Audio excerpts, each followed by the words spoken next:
What is up, YouTube, and welcome to the Poker Lab. It is your boy, your host, yours truly, Nick. And guys, thank you so much for stopping by today. Today I just wanted, this is a completely different video than what I wanted to put out today, but this is important enough that you guys got to hear it. I know not everybody's going to get this email that I'm about to read to you. Is that fuck? I know everybody's not going to get this email that I'm about to read to you guys. So I'm sure as you guys seen in the thumbnail, today's topic is about the email that PSA sent out in regards to their, pricing update and just their strategy moving forward and where they're at in their standard operating procedures and changes that are made and improvements and lack thereof. Well, I guess the lack thereof is all ones that we input, but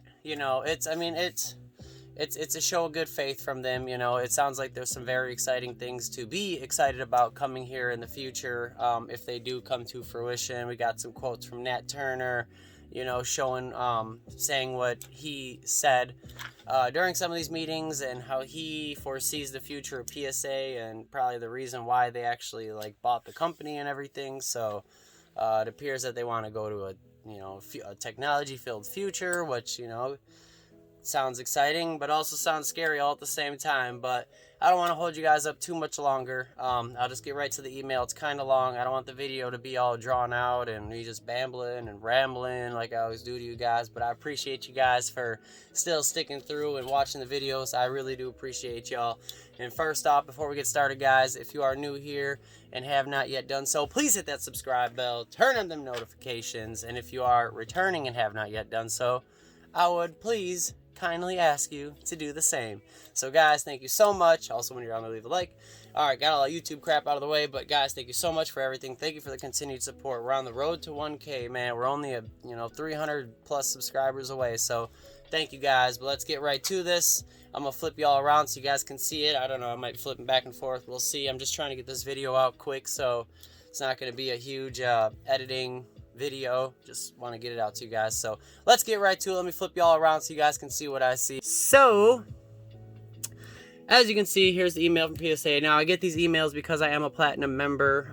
I caught it right before they ended it, which was, you pay $250 a year and you get the 15 free $50 grades. So it's like you're getting $750 worth of value for $250, and then you get these awesome insider emails and the quarterly grade and special stuff like that. So guys, as you can see right here, we got from PSA a message from the president. Hello PSA customers, we entered 2021 with incredible momentum as graded trading cards were pushed further and further into the mainstream. PSA has been center stage as an industry leader. We are committed to growth and advancement of the hobby. It's only been 2 months, but there are many new developments to share to start the year, so let's get started. He's saying 2 months since this last email that they sent out in December, I believe. So, group led by Nat Turner acquires Collectors Universe, which owns PSA. The big one, PSA's parent company, Collectors Universe Incorporated, has been acquired by an investor group led by entrepreneurs, technologists, and collector Nat Turner. We are already working with Nat and his team on major technology and process investments and will eagerly share these developments in the near future. One thing is certain, PSA is primed to go faster, achieve greater capacity, continually improve, and put transparency and customer communication first. Now, that's a whole bunch of great stuff that's being said. They are showing again that Nat Turner, the company and investor group that bought Collectors Universe, they are a technology-based company, and there's a good chance that, their vision is to add, technology into Collectors Universe or PSA's processes to, heavily increase the speed and also improve consistency amongst the different grading, where it feels like, I just got a grader that had a bad day, so they gave me all these bad grades, or, I had a grader that must have been having a great day and had a good night with his wife last night because I got all 10s, stuff like that. If it were, for example, scanned by a computer, it would be consistent the same every time. And I can see centering being fine to do with a computer, but it's like the surface scratching and this and that. And then PSA also has, lastly, an eye appeal, which I don't know the exact, numbers and this and that, but, I'm guessing if the least it could do is maybe knock your card up a half grade or something, the eye appeal, maybe it's a 7, but, you know, the card and the slab just looks so good that you're like, man, I can't believe that's only a 7. You know, that may be something where it gets, you know, that extra half grade for eye appeal or whatever. Maybe they do a whole grade. I don't know. I just know that it's a thing. You can look it up at PSA. All right, but guys, let's continue. Let me flip you back around over here to what we're in. So here's how Nat describes the vision of the new PSA in the press release announcing the closing of the transaction. The collectibles markets require scalable modern infrastructure to support the maturation of the industry, including increasing value of collectibles and substantial demand for grading and authentication services. As a private company, we will have the flexibility to further invest in infrastructure, technology, and research and development to reduce turnaround times and increase operational capacity while protecting and enhancing the integrity and consistency of Collectors Universe's best-in-class services. Nat Turner. It's a new day at PSA, and for your collection, the leading brand just leveled up. So yeah, kind of like I was saying, I did read this one time before, so I do, you know, have a little, I guess, insider information, so to say, from what you're seeing right now. Anyways, PSA announces complete through dates.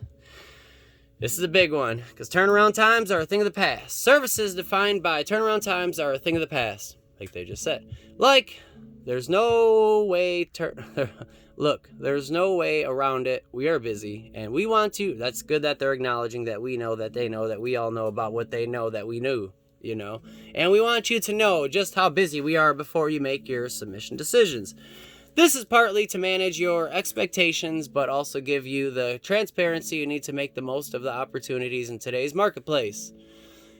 Complete through dates, also known as CTD, are everything turnaround times are not. They are data-driven, transparent, dynamic, and easy to understand. So it's pretty big. They're not going to have turnaround times, CTD, and they're about to explain a little more what that is and what that'll entail.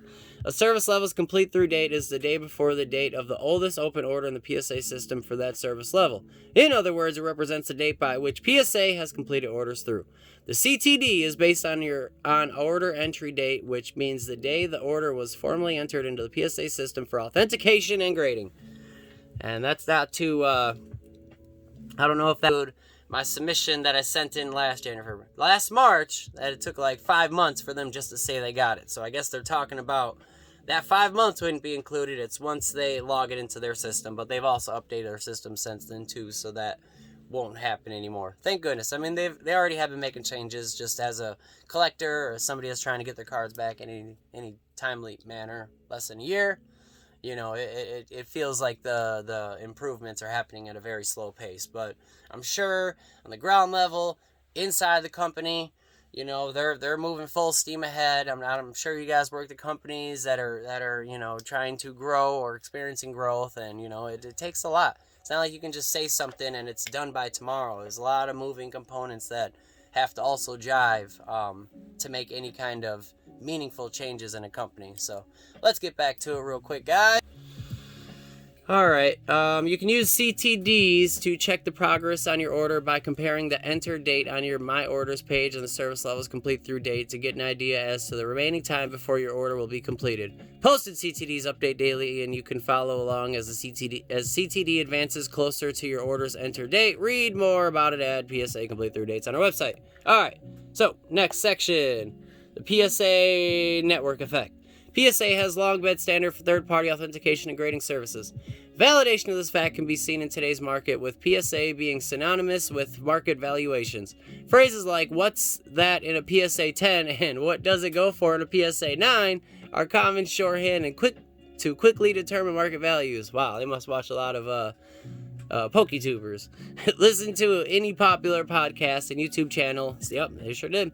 And you hear it yourself. I feel like I skipped this paragraph last time I read it. There are more buyers buying PSA cards, and there are more sellers selling PSA cards. We all benefit from the PSA network effect. This is great news for your collection. The wider the PSA network of collectors grows, the greater the opportunity for liquidity and commerce for your trading cards and collectibles. The hobby can flourish online, specifically in sight unseen marketplaces when there is a universal grading standard. True. The noticeable trend towards PSA as the loan value marker has only strengthened the overall marketplace. This happened largely because of you.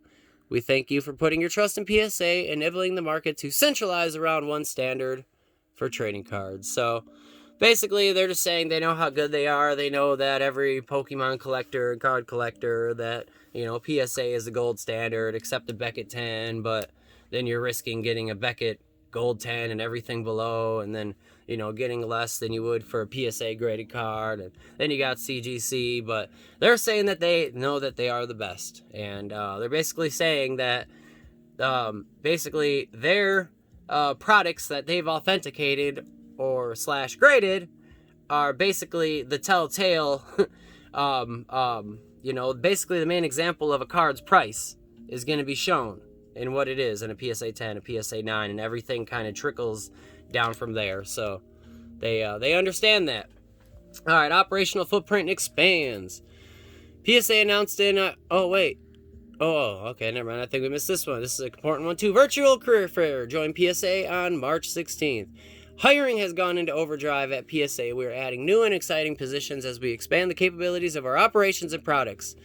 As a follow-up to our August 2020 Virtual Career Fair, PSA will host a second Virtual Career Fair on March 16th at 11 a.m. Pacific. Visit psacard.com/careers for a growing list of positions and be prepared to discuss your professional skill set with our hiring managers. Here are a few positional highlights: card graders, software engineers, product managers, and many more.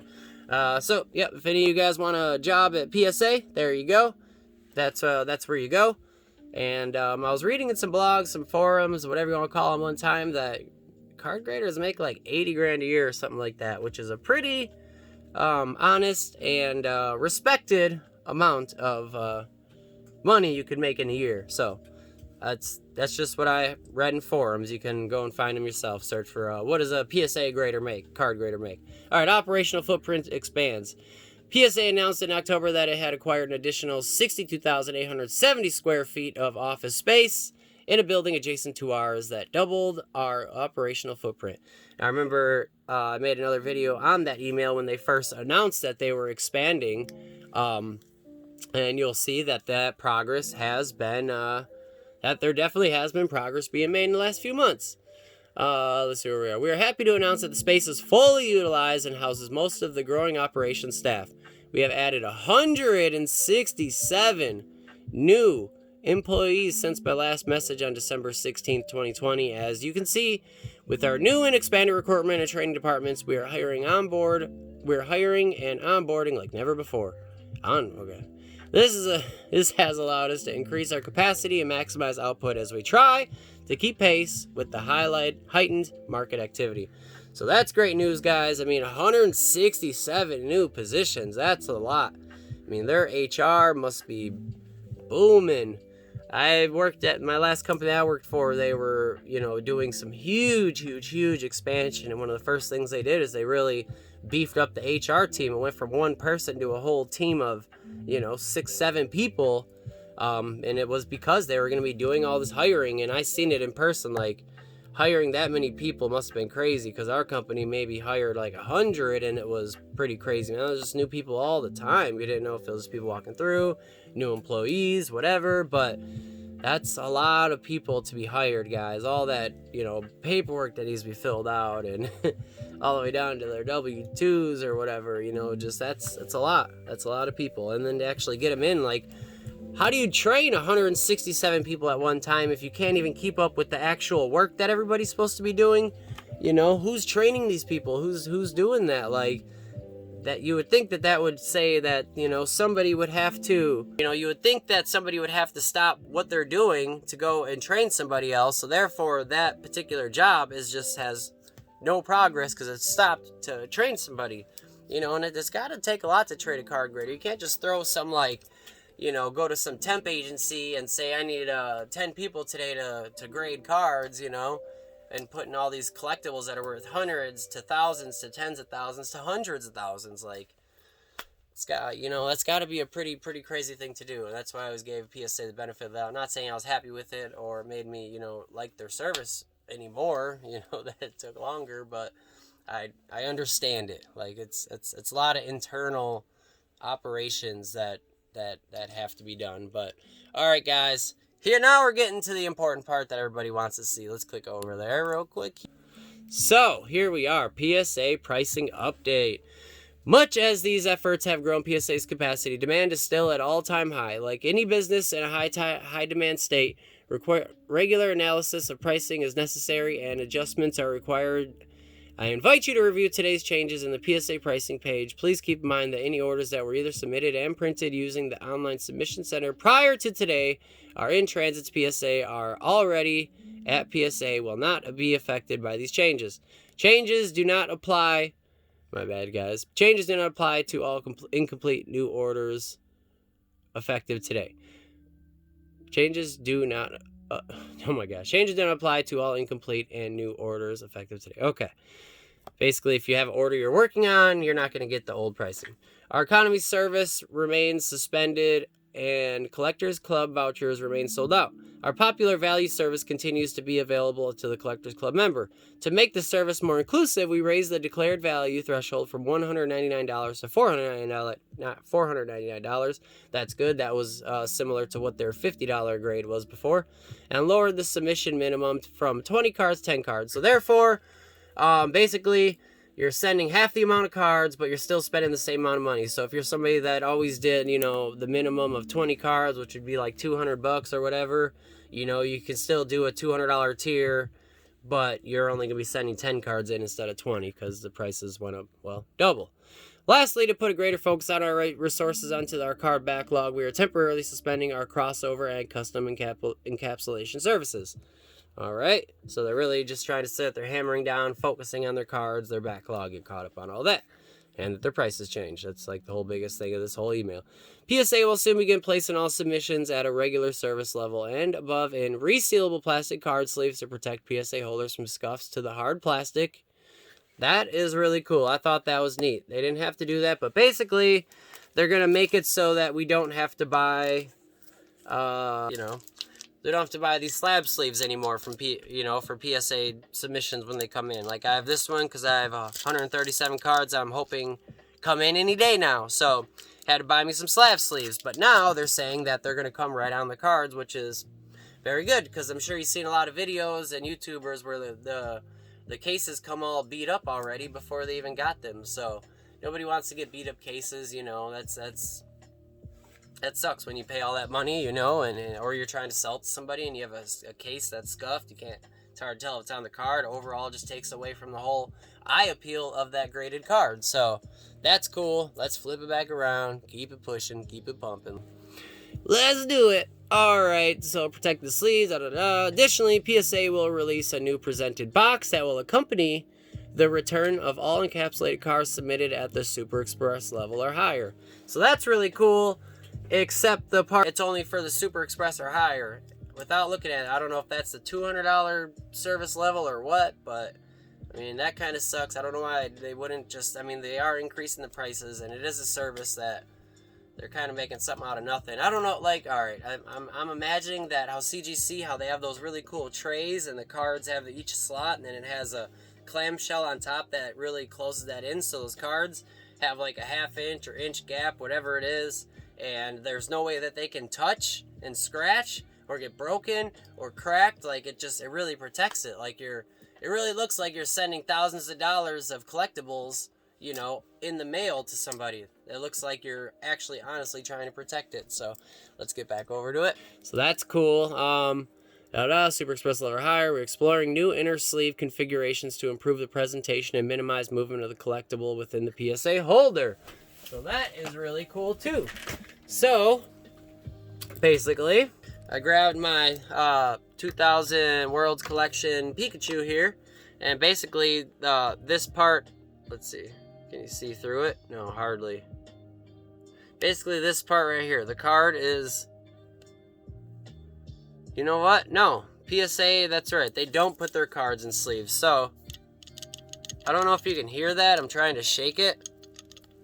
Trying to put it by the speakers, but you can hear the card moving around, right? Luckily it's already a 10 and I'm not going to take it out, so but it does shake, and it honestly could damage it, as opposed to where's one of my other graded cards? Hang on,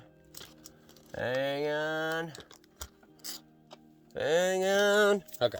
Here we go. Got some other graded cards. Oh, yeah. So here's the sleeves, what they're going to look like. They're going to have those right on there. It's not that. Oh, I don't have any good examples here. All right. Well, I have some BCCG cards. Wait, hang on a second.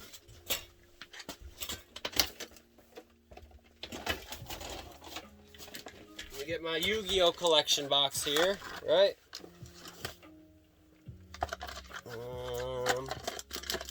Aha. Voila.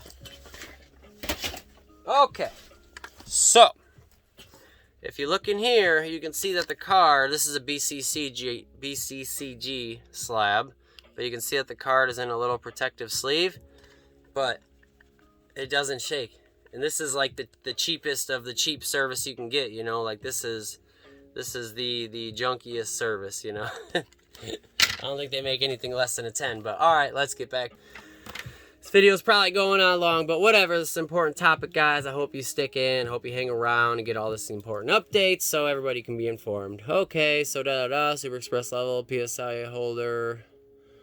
Okay, so yeah, the feedback from our community on this topic has made its way into our planning and will be delivered soon. We have seen an influx of overall interest in trading cards and advancements that bring collectors virtually together while we remain physically distanced. We are in a whole new hobby in these ways. Throughout all the change, one thing that has remained consistent is our community's support for PSA. As such, PSA graded cards continue to lead the marketplace in activity and price. Once again, tooting their own horn, but I guess they can. I know that our community is behind us 100% on our growth efforts. We are embracing the opportunity and will make the most of it for our collectors. Let's go! Enjoy collecting. Steve Sloan, president of PSA. So, there you have it, ladies and gentlemen. There is the email. There was several cool things to touch up on there. It was very informative. I think they did a good job with this one. Now, the last thing, guys, to touch up on is the new PSA pricing. And why is it doing this? Hang on, I have to go through one of those things. Please click an image for the boat. Jeez, man. I was already on the website. Another image containing a boat? What are you talking about? Okay. Alright, guys. Sorry, I'm just trying to get to the pricing here. I don't know why it's doing all this stuff. Well, you know, I kind of remember some of the pricing offhand. The main one is that, guys, like, okay, here we go. Let's flip it. It loaded. Alright, so... card authentication and grading. So, value is now $20 per card, but it's now a 10 card minimum. It was $20 before, and I think it was $10 before, but the price was only, what was it, $1.99 or $99 instead of $4.99? So now you can send more valuable cards for the $20, but only send 10. So, I mean, it's not horrible. I think honestly, guys, what they're trying to do here is, I think that they're just trying to slow the influx of cards like this, you know? Cards like this, you know? Like, cards that just aren't worth all that much money, you know? They'd rather be seeing more cards like this, or this, right? They want stuff like that you're supposed to encapsulate because they're expensive collectibles, not regular... you know, common Grambles from Sun and Moon base, you know. They don't want stuff like that. So I think that's why they're doing this. Oh no. Alright, I lost my style. I think that's why they're doing this, guys, because they really just need to slow. Go again. They just need to slow, you know, the influx of cards coming in. Because if the influx of cards coming in keeps getting bigger, right? Even though they keep increasing their employees, the amount of cards coming in is faster and faster and faster because one person can do 100 cards. They can do 1,000 cards. So there it just keeps growing. And even though, you know, here's the graders keeps growing, it's at a lot slower pace and this just keeps going higher. So what they're trying to do is increase the price to slow the amount of cards coming in. And to stop they're trying to stop the common Vulpixes from Champion's Path, non-hollow, and the Grambles from... Sun and Moon base, you know, to grade those for $10, and then you can get a 10 and sell them on eBay for $30, you know, so people notice that So they're sending in hundreds and hundreds and hundreds of these cards that honestly probably have no business being in a slab.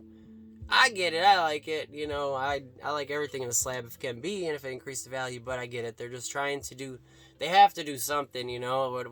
Whatever they've been doing isn't working, so they got to try something to make the process work better, because they are, you know, the number one grading company for collectibles, and, you know, they're losing a lot of their market share from taking so long to either Beckett and mostly, sorry guys, I didn't mean to flip you off, mostly CGC. CGC's taking a huge market share. I'm one of them. That's going with CGC, because honestly, the slab, where's my I have a container with some slabs. Where'd it go?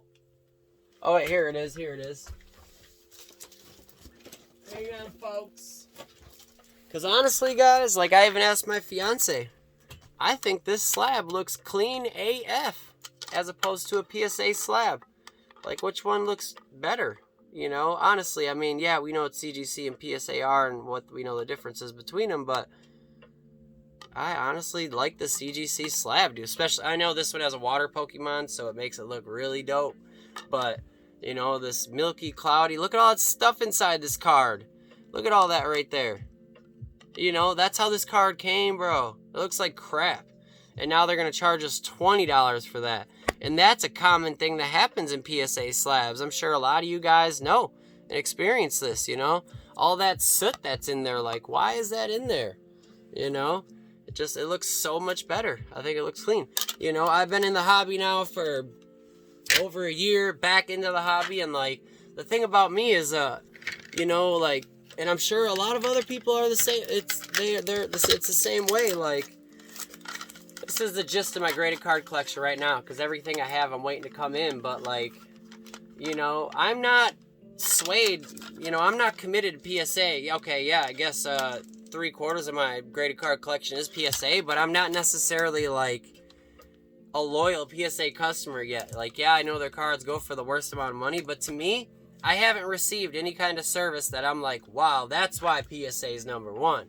I haven't received anything. I sent a 57 card submission in March of last year, and it's still only in step 3. I sent a 15 card submission that would have cost $750 to grade these 15 cards, and it's still in step 3. And I sent that in August or September, you know. That's $750. I could have had 75 to 90 cards done with CGC for those 15 cards if I'd have just sent them there. So I went ahead and, you know, about a month ago or so, I sent out a CGC submission for 137 cards. I invested $5K in Pokemon cards to send them into CGC, because I believe I can still turn a profit and, you know, make some money and increase and make my increase my own collection doing what I love with what I love, and that is Pokemon cards. So, you know, that's what I'm doing. I'll flip you guys around. Spiel. That's why I think they're doing it. They just have to slow down the madness is what they're trying to do. And that's all they have to do. So, yeah, $20 for the regular service tier. Did I click on some? Oh, I went down. So value. And then economy. What does this say again? Service suspended. They are no longer doing economy right now. See, this is the one that you used to have to send cards if they were, you know, closer to that $500 mark. You would have to pay $50 a card, and you wouldn't be able to go in the value. But now you can go in the value with that. It's almost more like their economy, but it's cheaper. So, I mean, they're kind of framing, I don't know. They're kind of framing it in a way where it's like, all right, I lose these benefits, but I gain this type thing, you know. I mean, it's kind of an even trade-off. And honestly, guys, it doesn't really matter what we think, because it is what it is, you know. And as long as you pick the right cards, you know, and honestly, guys, I mean, we all know it. Like, for a lot of graded cards, you know, you can pay $10 to grade it, yeah, but, you know, we're talking about our cards. We buy a $10 card, grade it, and if it comes back at 10, it's a $100 card, right?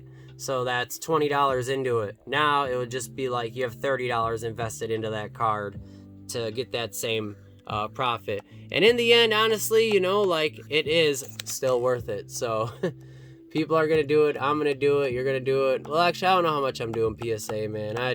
Like I said, I've been really not rocking with PSA. I've been playing around with CGC. I've even been considering GMA for just a lot of whatever cards. $6 a card when you do 100. That's like, man, that's like nothing. And you get them back in 30 days. So, I mean, I think that there's even a profit to be made doing that. So yeah, just saying that turnaround times are impacted, even though I thought they're not going to have turnaround times. Weren't they calling them something else now? Expected by dates or whatever. But yeah, regular turnaround times impacted. Express, $150. Turnaround times impacted. I mean, look at all these prices. Super Express, that was just $200 a card. And then the walkthrough, this was just $500 a card. And they like just increased these things, you know? So there you have it, guys. Here's some sports stuff, vintage. Oh, that's right, they're called complete through dates. And here's their new how they're framing it. You know, if you want to read that, feel free.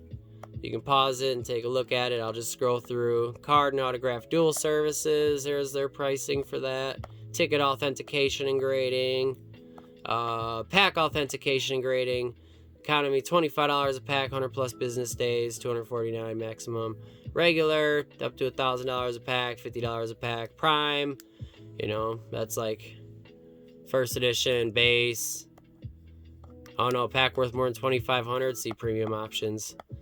Card reholder, card autograph dual reholder pricing. Ticket reholder pricing, pack reholder pricing, $10. Crossover service, there's that. Actually, crossover service, they they suspended that for now, so you can't even do that. So there you have it, guys. That's everything. Hope you guys enjoyed the video. I really hope it was informative. Like I said, I know not everybody gets these emails from PSA, so I like to go over them and read them and just get you guys updated and talk about it. Give you some of my opinions, tell you how I interpret some of the stuff that they say, and you know, basically the whole graded card game is from this moment once again gonna be changed forever. These new prices, you know, I highly doubt that they're gonna go back on pricing. I mean, one thing I guess would be cool is like if but they didn't say that. You would think that they would have said if that's what they're gonna do. I thought that they would be like, hey guys, we got to double the prices, because I was talking to a guy at a local card store about it, so he's a big partner with PSA, so I may have gotten, you know, whatever, little inside information.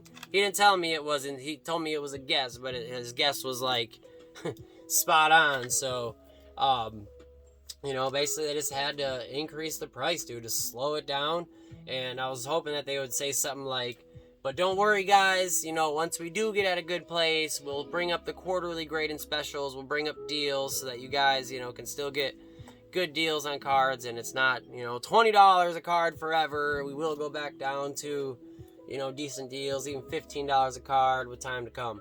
But thank you guys so much. I appreciate all the support once again, guys. Hit that subscribe down below. Turn on the notification bells so you can get notified every time I release a video right here. So, thank you guys again. This is your boy, Nick and Nick, signing out. Oh yeah, and leave a like. This is your boy, Nick and Nick, signing out. Catch you on the flip-flop. Peace.